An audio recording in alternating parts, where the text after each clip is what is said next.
what's going on right now. Right now, we are in a bit of a crisis, right, in this country, in the whole world with this virus thing. And it's causing a lot of stuff to happen with the economy, right? It's causing people to lose their jobs. Some investors are not collecting rent. Like I haven't lost any rent yet, but my Airbnb property has been empty and losing, that thing makes a lot of money. So that's sort of concerning, right? But a lot of people have been emailing to me too and saying, well, what do I do about the fact that prices are about to drop, and what if tenants can't pay their rent? Are you sure this is really a good time to be buying houses, right? And there's just lots of uncertainty about what's to come. Okay. So I'm going to share with you guys 5 tips for what you need to do for this coming crisis. And let me preface it with what my prediction is. Now, this is just basically a guess, right? I don't really believe that anyone can predict market timing, stuff like that. There's just so many variables that go into this, but I predict that once things warm up or the virus loses its power, as it has in other countries already where the growth curve is kind of flattened out, we'll see things return to normal in a big way, right? And we'll see the economy kind of bounce back up. But the economy has been kind of cruising for a bruising for quite a while. The economy has really been, in my opinion, really inflated and overblown for a long time. The saying that Warren Buffett always says, when people are greedy, be fearful. And when people are fearful, be greedy. Well, what are people right now? They're greedy. I mean, people leaving their money in the stock market when it's been on a bull run for 10 years, just thinking that maybe they'll get like another, 1% increase here and there. And they have been, right? But when you push it that long, when you get greedy, that's when things get risky. And that's why Warren Buffett says, when people are greedy, you should be fearful. Okay. So the market has been nervous because people could feel this like way before this coronavirus thing happened. And then, so the market is almost overreacting to the coronavirus just because it's been waiting for some reason to be scared. It's been skeptical, right? Cautiously optimistic is probably the best case scenario you could use to describe the way people have felt about the market. And so, of course, when something bad comes along, it could have been anything, bad news, the market's going to just take a big dive, right? And so if you look, over the last 100 years, the real estate market moves in cycles about every 7-8 years on average. And we've gone longer than that this time. It's been 10 years. So we went past the average already. So obviously something is going to send it back into sort of a recession type period. This could be it. I don't know. I think probably will. I think we've been kind of waiting for something like that to come along and make prices drop and just create a lot of fear in people, because a big part of the way markets go up and down is investor sentiment, is what they call it. Are people optimistic or pessimistic about the future? That determines whether stocks go up or down, because that's caused by people either buying or selling their stock. The reason the value of companies drop or like real estate drops is because everyone starts to sell it, right? And it loses its value. If every homeowner decides to sell their house, there's like a plethora of opportunities, thus decreasing the value of each house. Okay. So honestly, I'm looking forward to that happening. That might sound morbid or crazy, and I don't want people to like lose money necessarily, but unfortunately, that's what's going to happen if you leave your money in an investment for too long, right? And the most money is made when the market goes down. We know that. The greatest riches are made when you can buy stuff at 50% off. Like think about it. If you could get in a time machine and go back to 2010 or something like that, 2009, 2011, wouldn't you be a multi-millionaire today because you could have bought properties for 30 grand? They're worth like 150 now. I mean, that's what I did. I didn't know I was doing it. I got lucky, right? And so I'm ready to do that again. Like, I want things to go back on sale. I want things to be easier for me and for you guys and for my clients. You know, I want it to be easy for us to clean up. So just remember that there's always a silver lining to, you know, us going into a recession. Not that I want it to be caused by a virus, of course, but it's going to happen by something. And when it goes into that, the weird thing is that people see it as a bad thing, right? People see it as a bad thing. And I'm warning you guys that when we go into that, you are going to, like, your appetite, I guess, for investing is going to decrease because the way that you feel about buying a property is going to be affected by the way other people feel about it. If there's a whole street of houses listed for sale in your market for $40,000 and no one's buying them, guess what? You're not going to want to buy it either. That is literally how our psychology works. It's weird. And the irony is that you actually have to go against that if you want to be really rich and successful. Big companies like Blackstone Group, big hedge funds, bought thousands of houses, thousands of single family houses all over the US, 2009, 2010. And then they just stopped buying 2 or 3 years later. Think how much money they made. That was a massive like appreciation play on their part, and it worked out really well. So, and they're the richest people, and they were doing the opposite of what everyone else was doing, which was turning their nose up at deals and saying, oh, that's overpriced, or no one wants that, right? So you have to like override your own psychology to capitalize on a down market, because your psychology is going to say, well, if no one else is buying this, why should I buy it? Makes sense? It's really weird, but you need to know that that's coming. And if you want to be successful, you need to be they call it like a contrarian investor, because you're contradicting what everyone else is doing. You're doing the opposite. In fact, I've found that doing the opposite of what most people are doing is usually the formula for success in anything, not just investing. Okay. Really important to know. If the masses are all doing something, I always question it, and it usually works out in my favor. Okay. So overall, I feel good about things, and I don't think that we need to be super worried, okay? So now I'm going to go into some of the things that you need to do in order to crush, okay? So first of all, I don't know where you guys are, and you can put it in the comments if you want, but you know, you've got to make sure that you educate yourself. Like, you've got to make sure that you're prepared to start buying properties when they go on sale. Okay. Like, you need to be like a runner in a race that's like knelt over at the start line in good shape with their running outfit on. You're practiced up, you're ready. So when the gun goes off, you take off and you buy.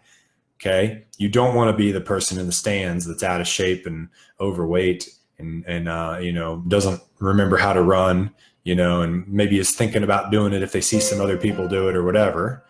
That's not you, okay? You need to be the person that is poised to clean up. And what does that mean? What do I mean by that? Specifically, I mean, like, know how to buy properties, okay? Like, understand the process. Get a deal or two under your belt if you've never done it before. One of the biggest things a newbie might do, or someone who lives somewhere where the market's too expensive, is they don't even know what market they plan on investing in.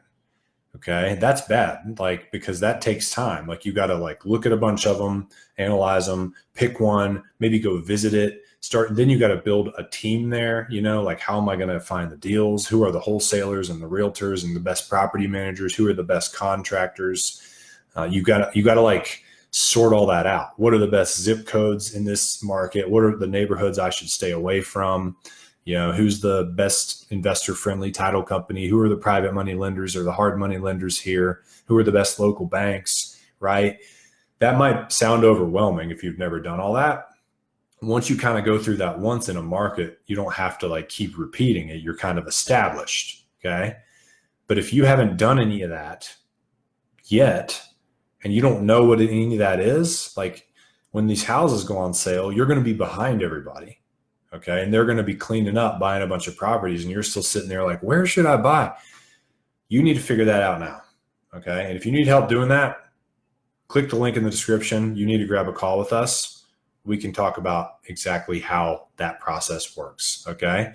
But you guys need to be ready, okay? And it also applies to financing, right? A lot of people worry about banks kind of closing up the coffers as we go into this period, recession period. And I can't predict what's going to happen with banks and their like lendability or their rates or whatever. I don't know what's going to happen with that, okay? But I will tell you that the one thing that I have always believed that I felt like has given me an edge is just having a strong mind and knowing that I'm going to figure it out one way or the other. No, nothing can stop me. I'm just going to figure out a solution. I know there's a solution out there and I'm going to find it, okay?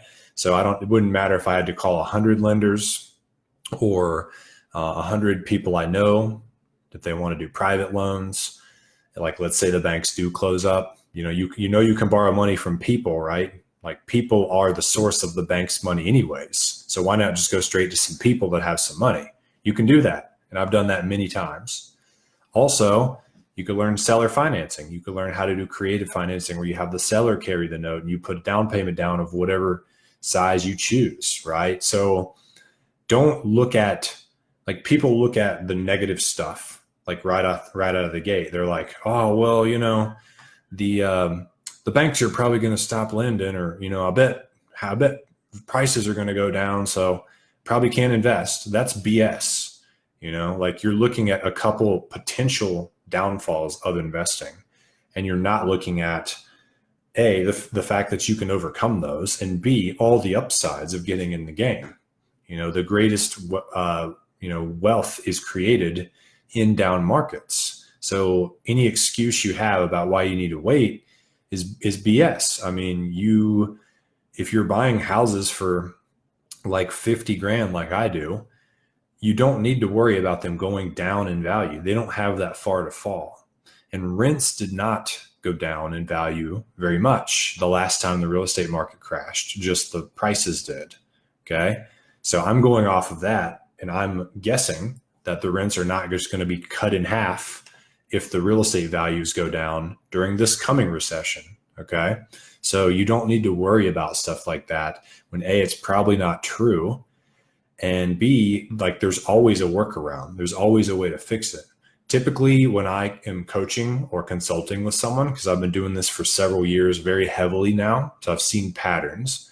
And when I see someone who is like kind of clinging to those types of excuses, there's usually something deeper going on with them. There's usually something else that's going on with them where they're just like, yeah, I probably should wait. But if you look back over their timeline, they've actually been waiting the whole time. They were waiting before the coronavirus. They were waiting like since they read Rich Dad Poor Dad 7 years ago. That's most people's story. And then their reason for waiting is interchangeable. Okay. And so you need to work with a coach, or you need to work with somebody who's going to bust you through that mindset limitation. Okay. Because you can't, you can't do the opposite of what successful people are doing and expect to be successful. To put it just bluntly, you should be modeling the behavior of the people that you want to be like, or you want the same outcome that they got. If they tell you, like I'm sitting here telling you on this call, get in the game now, then you shouldn't have a different opinion than me if you haven't gotten the same outcome that I've gotten. I don't mean for that to sound cocky, right? But if you disagree and you have not gotten any results, then you need to look within yourself and say, is this a pattern? Is this something I do often where I just come up with my own excuses to not believe things or whatever. Because I'm sitting here telling you it's a great time to get started. You're always going to be safe and you're not going to make stupid choices. You learn to negotiate and buy things at a deep discount, so it works in any market for equity and cash flow. You identify markets that are really strong and growing fast in population to add additional security to your investments were the market to decline. There's all these things you can do. And when you contrast that with just sitting on your ass and doing nothing, the action wins every time, guys. Like, it will destroy sitting around and doing nothing.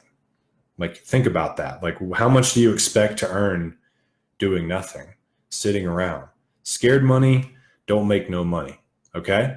So I'm just trying to hype you guys up, maybe calling you out a little bit today, because I want you to get in the game now. At least like learn the process, pick your market, build your team, just do your first deal there so that you've and then like get a contractor, get it fixed up, get it rented. I'm just asking you to buy one property, and then you'll have seen the whole process. You'll have like a machine built, at least like where you're going to buy, how you're going to get the deal, how you're going to get it stabilized and rented, who's going to manage it. Then once things, if you do want to wait until like prices really go on sale, which I'm not going to do, I'm just going to buy based upon my own criteria. But then you could wait and clean up as soon as things get to the place where you want them to be. Make sense? So there's no, if you're not investing now, most people are not at that point where they're like, I've got the funding lined up. I know how to do seller financing. I know where I'm going to buy it. I know who's going to be my property manager. I know what neighborhoods and zip codes. I've defined my criteria. I've got a steady stream of leads coming in from multiple different sources. I know how to analyze deals and make offers, and make seller financing offers. And I know how to do comps. And like, most people just don't have all that figured out yet. And you should, because then you'll be ready to take advantage of when this crap. The reason Warren Buffett's probably going to make a ton of money when the market goes down again, because he already has the skill set to know what to buy, and he pulls the trigger immediately. I want you guys to get that skill set too. Okay. And so the last tip I want to give you guys is do not watch the news. Okay. I have talked to multiple different people, family members, friends, over the last couple of weeks. Some people are staying really positive, and some people are like extremely doom and gloom. And the one thing I've noticed is that the doom and gloom people are staying glued to like social media. They're staying glued to the headlines on the news. They're reading about all the terrible things that are happening, and that's affecting your psychology. Okay. And that will make you into a cynical, pessimistic person. It's the same reason why if you open up a gratitude journal and you fill that out every morning and you inject your brain with positive things to think about, you start to feel generally more positive overall. If you inject your brain with negativity, you will generally feel more negative. Hands down, scientific fact. I guarantee if they studied the way people feel in correlation to how much like regular media they consume, it would be like two lines running parallel to each other. The more you consume, the worse you feel. Okay. So I'm not saying to be ignorant, keep up with facts and statistics and safety measures, but don't just read like negative headlines because you're addicted to it and you just want to make yourself feel worse or whatever. Because some people can get in that where they're just like, nah, everything's terrible. Look, I found some more stuff. That's an addiction. Okay. If you study psychology on a deeper level, you'll learn that, if you can't control your emotional state, then you are addicted to it on some level. Okay. I got to stop or I'm going to go down the wormhole here. But my only point is you need to withdraw from the news, withdraw from the addiction to get that, endorphin release or whatever when you read the headlines. Okay. Because it's not helping you. It's only hurting you, and it's only making you more fearful, and it's making you more panicky and frozen, and you're not going to take action. And so that's it, guys. Get in the game, educate yourself. And if you guys want some help with that, we have a few spots open right now in my coaching program. It's called Freedom Accelerator. And in that program, I walk people through an 8-week process to do everything we talked about, to not only develop a really strong mindset, but to pick your market, build your team there, get financing lined up, learn how to analyze deals, make offers, all the way to the point where you have enough passive income to pay all your bills. And people in this program are crushing it. They're getting multiple rental properties. If you're interested in grabbing a call with us to see if that's something that might be a good fit for you, because we want to learn about your goals, then click the link down below, grab a call with us, and I hope to see you there. Stay healthy, take care of your family. This is a great time for you just to hunker down and level up. I've been getting so much work done over the past 2 or 3 weeks. I hope you guys are too. I'm here if you need me. Until then, I'll see you later. Peace.